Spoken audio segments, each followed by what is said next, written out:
Welcome back, Wolfpack. Rolls here, and this is how to use Escavalier. Now, this Pokemon has ridiculous stats when we first look at it. I mean, suddenly, out of nowhere, really high attack, and then really solid defenses as well. Now, our trade-off is going to be that we have no speed whatsoever and a low special attack, but I really don't think that that matters in any way, because if we look at this Pokemon as just a huge bulk physical attacker, it's going to do a really good job at that, and if you can get a Trick Room on it, it's going to be even better. Look at its typing, it's a Bug Steel typing. Now, Bug Steel is honestly one of the best typings in my opinion. That all we have to do is worry about fire types, and that can be easily taken care of. Put some Flash Fire Pokemon team, we have Bulk Water or whatever, and fire means nothing, and we know exactly what the Pokemon's going to be weak against. We don't have to accommodate for multiple weaknesses, it's just going to be fire, and we're also going to be pretty awesome with that stab now that fairy typing has been introduced. So pretty much it's just going to be excellent in many different ways. Hopping into Pokemon Showdown, we see Escavalier's biggest weakness, not fire, but Scizor. Mostly because people will choose to use Scizor over Escavalier for a couple of different reasons, but really in the end, there's not too much of a difference when you play it out just right, and I feel that Escavalier can have more power, which is why I'm surprised we don't see it as often as we do with Scizor. Escavalier is a very powerful and intimidating Pokemon, and if you get a chance to use it, you probably should. So what makes Scizor different is that it has the Technician and Bullet Punch. So it uses that priority, and then it gets a lot of damage boosting on that priority. Technician's going to boost that by 50%, so Bullet Punch suddenly becomes 60 base power, then you get Stab, and then we also have a really high attack as well. And if we want to compare Escavalier to Scizor, I think the best way is going to be through direct damage, because I mean, we see Choice Band Scizor quite often. That Choice Band in the Bullet Punch with a lot of boosting and a high attack really is going to be what's best for Scizor. However, if you are playing a utility Scizor, it's going to have a lot of different options compared to Escavalier. It can run a Defog, and it gets a natural 6th generation Defog. So that is very powerful, and it also has access to Roost. So it can Roost up, and it also has Swords Dance. So, I mean, you pretty much transition all of your power into priority while tanking up, and then you can heal off anything substantial. Now, both these Pokemon are very weak to Will-O-Wisp, but you just play that into the Flash Fire or some kind of absorbing Pokemon that doesn't really care about status too much, and then you're going to be just fine. Or you can run a Lumberry. Lumberry works pretty fine, especially on setup Scizor. But this video is not about Scizor. It is about the awesomeness that is Escavalier. Now, if we are running Choice Band, raw Choice Band Escavalier, I feel, is actually much more powerful than a Scizor. The idea behind the Scizor is you just want Bullet Punch until they go down and convert a 2-hit KO.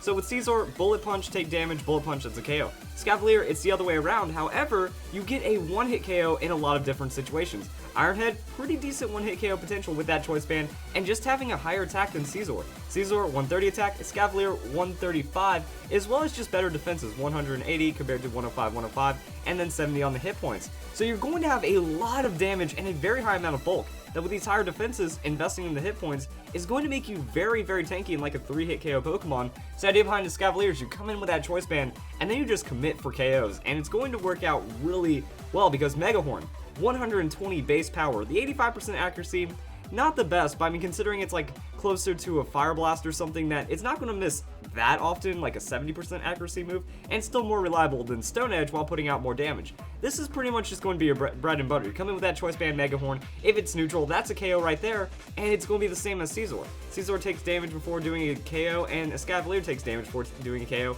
So in that regard, you're going to be tankier, and you're also going to have a little bit more for the damage options. Scizor can run Knockoff, and it can also run a bit more, but I mean, Ironhead, just higher damage, Megahorn, just higher damage, Knockoff, technically higher damage because of the higher attack, and then you also get access to Drill Run. This coverage right here is incredible, that pretty much if you have a Pokemon that's going down, you just bring in Escavalier as the ultimate revenge, and you have a very high chance of super effective against it, and a super effective, that's just going to KO because of that Choice Band boosting power. Now this Pokemon also has Swarm. You can run Overcoat if you don't want to worry about like hail damage and you don't want to get Sport or anything, but mostly with the Swarm, you're anticipating taking damage. So if you get knocked down into that red zone, then you just use Megahorn, and there's no chance your opponent's surviving that unless they're full defensive invested, they're fully going to be resisting you in some way, then yeah, Escavalier's not going to be able to knock him out, but that's why you can play around it. You have other tanky Pokemon that can set up against what Escavalier doesn't deal with, and now your team composition becomes really powerful. I've actually overlooked Escavalier, but I'm starting to feel it more and more that, you know, it's a very overpowered Pokemon with how much damage and tankiness that it has. And the biggest thing you want to do is put it on a Trick Room.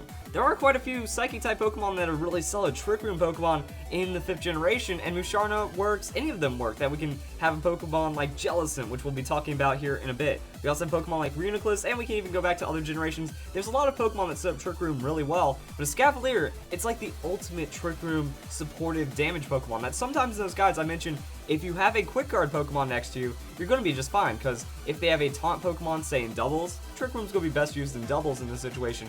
You're going to just use Quick Guard. Now they can't Prankster Taunt, which is the most common form of Taunt. You stop that, you get your Trick Room up, and then you just convert into absurd amounts of damage.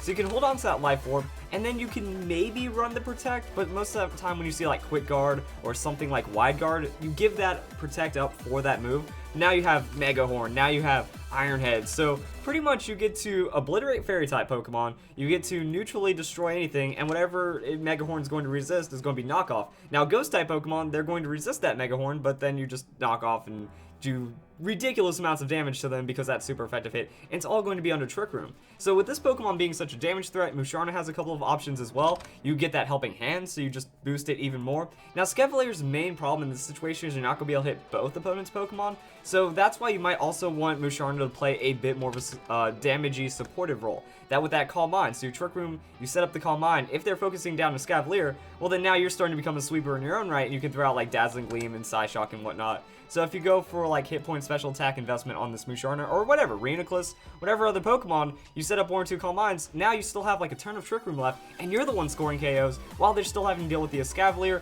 Then you can bring in other Pokemon, so the team composition around the Escavalier and Trick Room, very, very diverse and gives you a lot of options.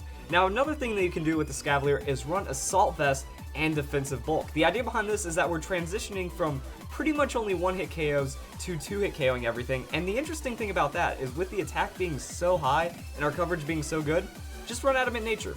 Just running Adamant Nature means we get to 2-hit KO. If we say invest 252 into anything, it's going to be a waste. And that's because we're going to be doing like 70%, 80% of majority of Pokemon's health. Lots of 2-hit KO just as much as doing 55% is. Maybe 60% if we're dealing with leftovers or something, but anyway, this is going to give you the most bulk possible, and the Assault Vest means we're stuck running the same moves pretty much, but we do get to change. With the Choice Band, we don't get to change, so if they switch out on us, could be problems, we might have to switch in response, but with this, we just match them, that, okay, they're bringing into something that we can still hit super effective.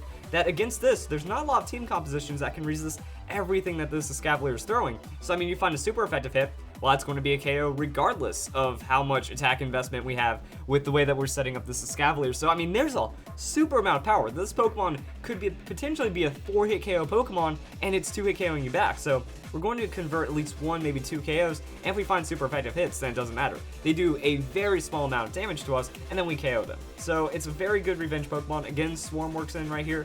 Swarm, if we get that Swarm going and we survive, Megahorn, it's like having the Choice Band. So we might find a neutral KO in that situation as well. So this is where I feel that Escavalier, people aren't respecting how much damage you output against most of the metagame. That by just going, 252, 252, you're actually making the Pokemon a lot weaker, because those attack points, they mean nothing, since we're just looking for 2-hit KOs in this situation, and not necessarily 1-hit KOs. Sure, if we invested some attack, we might be able to find something that we didn't. So with this set, for example, we actually counter both physical Aegislash, special Aegislash, and substitute Aegislash. Like, where was the Escavalier? No one was talking about how busted this Pokemon is against Aegislash because of what it can do. So we're slower than it, which means Aegislash is going to attack first, which is also why we might want to consider a Brave Nature. If we're just absolutely relying on being the slowest Pokemon, we go Brave, we go Zero, nothing's going to underspeed us. So Aegislash going to attack, and now it's in Blade form, and then we just knock it off and it's gone. That's all we have to worry about right here, because that's how this whole breakdown works, that Aegislash Blade,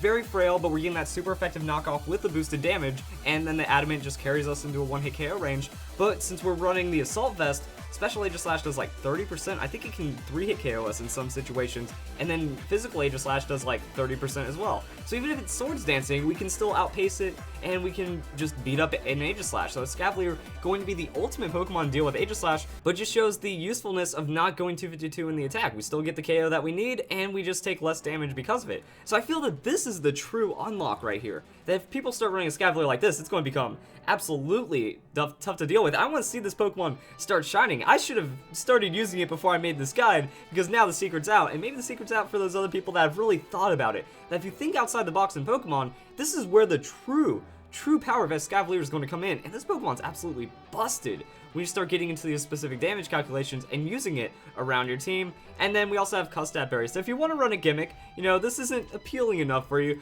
you can also kind of run this set, but with a Custap Berry instead. So what I was thinking is that we use this as a revenge Pokemon for a pretty easy 2-hit KO. So we bring it in, if the opponent's Pokemon is weakened, that's the ultimate time to bring this Pokemon in. We take damage, probably not going to be enough to 1-hit KO us, even with that hit point investment, like unless it's a fire type attack, which is the only thing we have to worry about. If we're not coming on fire, then we're going to be able to survive really well. We use Ironhead, knock off Megahorn, we do whatever it takes to finish them off, and then we use Endure on the next turn. If we feel that we are going to be threatened by a move, we use Endure. Custap Berry is going to activate, which means next time we get an effective Quick Claw on our attack, and then we have Swarm Boosting. So Swarm Boosting Megahorn, Adamant, Max Attack, it's going to be like the Choice Band, but then we can transition to the Megahorn, and that's going to 1-hit KO neutrally. So as long as we're going to be going up against that neutral situation, if we're not, we switch out, we go into something else, but then Megahorn, you know, we just come in, Custap Berry, out priority them, boom, gone. And that even means we can use the Endure next turn, so we can PP stall just a bit, or we can try to eat up a little bit of their hits, so we can kind of play around like this. This also works in Trick Room as well,